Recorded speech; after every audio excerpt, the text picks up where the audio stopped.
What is going on, comic fans? Welcome back to the Legion of Comics. We're back again with another top 10 list for this coming week's new comic book day. That'll be the week of March 6th. We're off to the third month of the year, and comics are not slowing down, so let's get into it.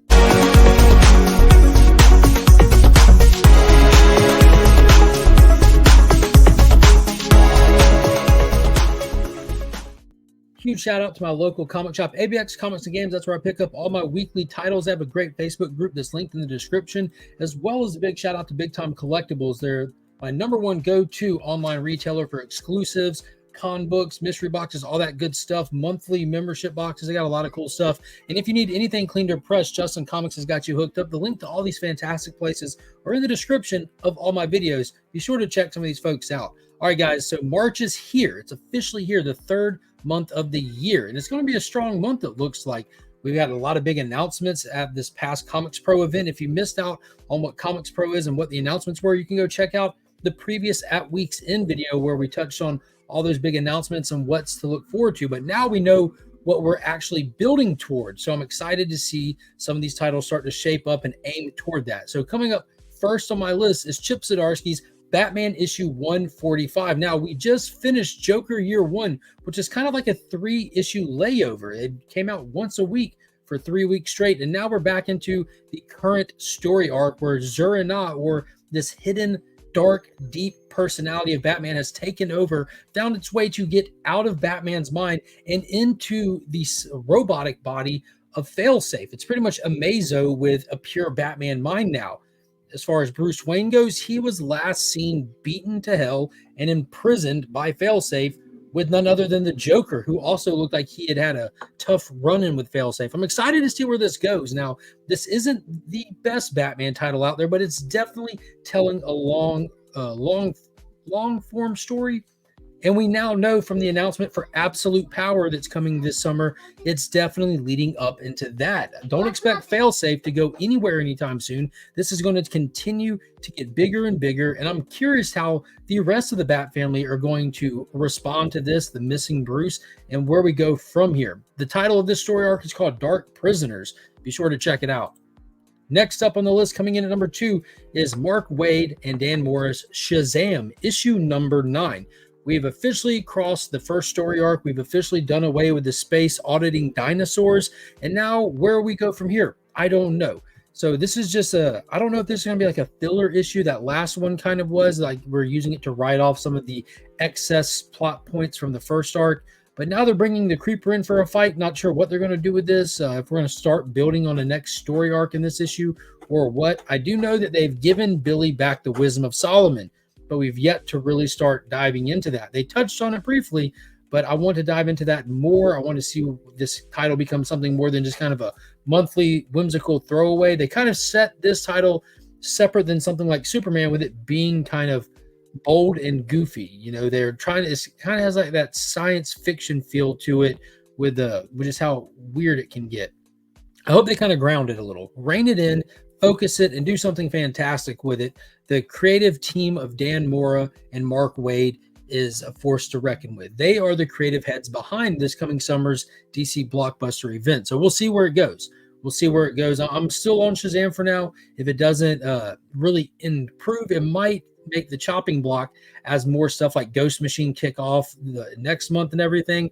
Not everything's going to stay on the pull list. It's going to have to really be good to earn its spot on the pull list.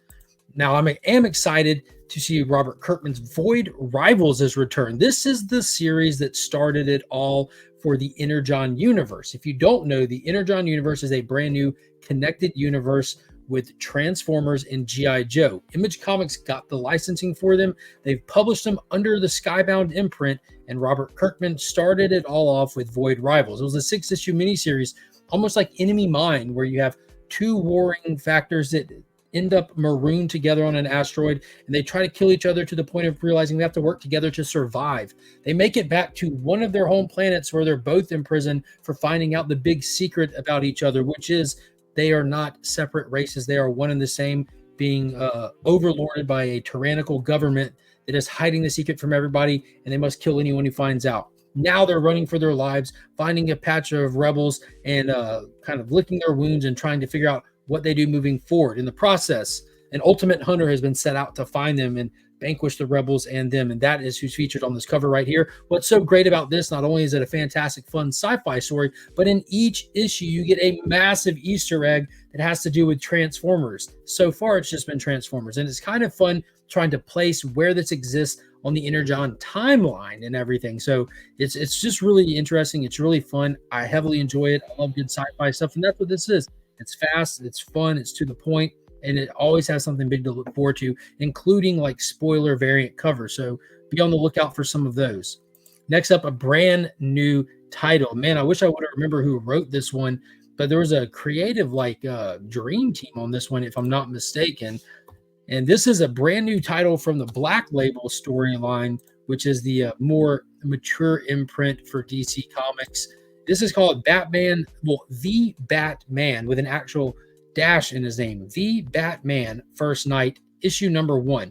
Dan Jurgens is writing it. Mike Perkins is on the art, as well as Mike Spicer on the color. So it is an absolute dream team to boot right here. And what this is supposed to be is going back to 1939 and telling some of the earliest Batman stories from the lens of 1939. It's in prestige format, so that Mike and Mike art combination is going to be stellar. Dan Jurgens is still an all-star in the game. I cannot wait for this one. I'm not sure how many issues it's going to be. Typically, the Black Label stuff only goes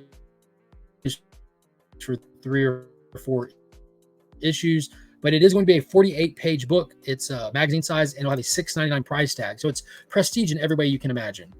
Coming up next, another one that's on the chopping block for me.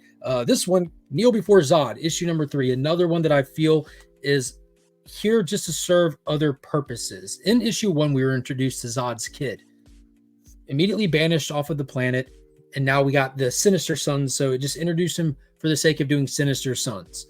And now in this issue, I think there's going to be a big reveal, a big thing that takes place, a huge death will occur, and it'll kind of spark what'll come later with the whole trinity of evil stuff that's happening to lead up to Absolute. Now, this book was solicited as being the most violent,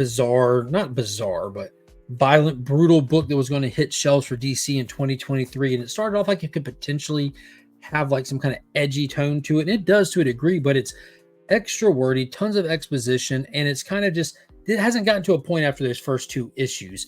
And the way that it left us with like Feora kind of taking over, I feel like that's going to backfire on her and send Zod down that spiral into madness and pure brutality. And that's what I kind of want to see from a Zod story. We're getting a Zod story, a standalone Zod story, and it's just been kind of mid for the first 2 issues. So I'm going to check out issue 3. We're going to see how it goes. And depending on how issue 3 goes, depends on if I keep this one on the pool. But I have faith in it. I hope it'll pull it off, and I hope it is leading heavily into the big event. Again, it feels like it's just servicing other things to come. And there's nothing wrong with that, but it still needs to be good on its own. Coming up next, we've got Suicide Squad Kill Arkham Asylum Book 2 of 6. This is the official prequel comic for the most recent video game that came out that split the fans of the video games. A lot of people weren't happy with the ending to Batman's story, and a lot of people enjoyed the game, but I'm a huge Suicide Squad fan, and that first issue was really fun. The whole concept behind it is Amanda Waller and Argus are in control of Arkham Asylum. They rebuilt it, filled it up with prisoners, and then something happened. The Justice League's gone, and they need a team. So Waller unlocks all the doors at Arkham Asylum, and those that left standing will be her Suicide Squad. So we're going to see what happens now that all the doors have been unlocked. All these psychopaths, angered and messed with by the guards, are now set free in the asylum. It's going to be madness. I'm hoping this one's going to be a blast. I'm sure it is. We'll see where it goes from here, though. Leave me a comment. Let me know, what did you think of the Suicide Squad video game? I'm still stuck on Nintendo 64, so I haven't played it myself. Next up, Superman 78, issue number, what is this one, 5 from Robert Venditti. Loving this series, absolutely loving it. My only complaint is they are way too short. It's like a 3-minute read. He faced off with Metallo in the last issue, and the big reveal that it wasn't a Russian suit that was built for Metallo, but it was a Lex Luthor battle armor that was stolen and used. So now he needs to go face-to-face with Gene Hackman himself and get some answers and see where they go from here, what other threats are on the horizon, and is Lex still a threat even from prison? I'm excited to find out in this coming week's issue. A new best of is dropping. This time, Best of Destroyer actually made it in my top 10 list. I pick up all the Godzilla stuff that drops. I have fun reading these with my kid. Finn is a huge Godzilla fan, and you know what? If your kids enjoy something that involves reading, get it for them and spend time with them doing it, because it'll get them into. Now, all these best of books do cost a little pretty penny. The same thing with the TMNT ones and the Transformer ones, but they're well worth it. You get tons of story, tons of content, and they are just a good time. So clocking in at number 9 on here, we have another one that has to be on everyone's watch list for this coming week. It's Ultimate X-Men. The Ultimate Universe isn't just back, it's big time back. In the past week, they announced another title that'll be coming down the road, the Ultimates. For those that don't know, back in the day when they did the Ultimate line, the Ultimates is what they called their Avengers title. So I am excited for that one. I will be picking up that one. I'm enjoying Ultimate Spider-Man. Black Panther didn't do it for me. Ultimate X-Men, we'll see what happens. I am not a Peach Momoko fan. I didn't read or keep up with Demon Days. The artwork is beautiful, but it's not my jam. I do know that if you're somebody that are looking forward to what's going to happen with the Ultimate X-Men, you need to get ahead of the curve on this one. All of these things have been ordered, and everyone's just chasing them down and going crazy for them, and it's hard to get them if you're just walking in to pick them up. I haven't seen anything that really states any kind of like solid plan for the Ultimate Universe. It shows like a projected path of how long this is going to last, if it's leading to an event. You know, the classic format, you got your individual titles, and it led to numerous events over the years until they killed it all off. So I have no clue if they're trying to get this back for good, but it looks like they are trying to get it back for good, or at least until it runs its course of popularity and just falls all the way off. And the last book on the list for this week is one that I'm not sure if I'm picking up, but I feel like it was important to put it out there for those that might be interested. The Spectacular Spider-Man, issue number 1, brand new title featuring a team up, the dynamic duo of the Web Slingers. We have Peter Parker and Miles Morales will be sharing a title moving forward. So if you like these characters separately, you might like them together, and we'll see how this one plays out. It's another yet just Batman and Spider-Man. If you like those characters, you're in good hands. They're everywhere. Doesn't mean that the story's going to be good, but there's enough books for everybody. So that's it for the top 10 list that I would put together. I do want to go and let everybody know that Comics Curing Cancer is officially underway for 2024. The portal is open. You can hit that QR code right there or follow Comics Curing Cancer on Instagram. It'll take you to any and all information you need to know. The big event, just like the previous years, we're going to be doing in October this year. More information on that to come. We'll post all of it on Instagram as we roll it out. Big announcement being we will be at Heroes Con. Myself, DJ Links, Rob's Fat Sacks of Comics will all be there. We have a booth. We're tabling. It'll be at booth number 1769. So be sure to come to Heroes Con, have a good time, and stop by the booth. We'll have some awesome stuff there. You will not want to miss out. We appreciate everybody that supports Comics Curing Cancer, and in any way, shape, fashion, or form, from donations, financially, just sharing it out. We look forward to meeting everybody at Heroes Con at that booth. And that's going to do it for today's video. Be sure to go back and check out the stuff from earlier in the week. And until next time, as always, I'm Mark, but we are Legion.